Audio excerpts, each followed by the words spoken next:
Hi, I'm Brad from Sonoma, and I'm excited to introduce you to the Breville Bambino Plus. Today, I'm going to show you how easy it is to make the perfect latte at home. This machine packs a huge amount of performance into a stylish and compact footprint, and it all begins with the perfectly extracted espresso. So let's get started. The Bambino Plus comes with your portafilter and two different filters. So I'm going to use the double wall filter and snap that into place, and then place it into the grinder. So now I have a nice mound of espresso here, and I'll just gently use my tamper to tamp down on the grinds. Now I'll go ahead and lock my portafilter into place, and we are ready to brew. The pre-infusion is the first step in the espresso making process, and then the full 9 bars of pressure will kick into gear, and that looks great. The next step to creating the perfect latte is to froth my milk. I've got some cold whole milk. Extend the wand, put that into the pitcher, and then press the steam button.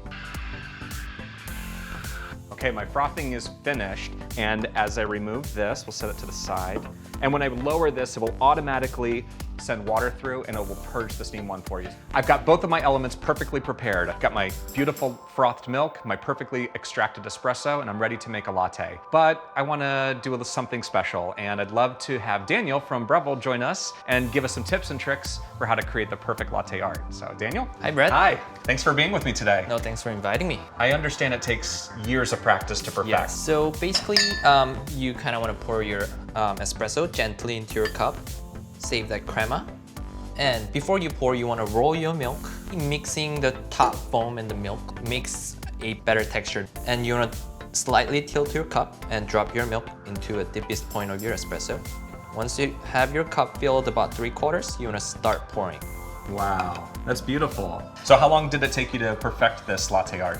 It took me about 3 months to just pour a heart, and I've been a barista for 7 years. But even the mistakes taste great. Wow, I didn't think you could do that with a home machine. Oh, you can, definitely. It does taste really good. Awesome. Thank you so much for being with us. No, thank you for inviting me again. And I hope you enjoy the Breville Bambino Plus.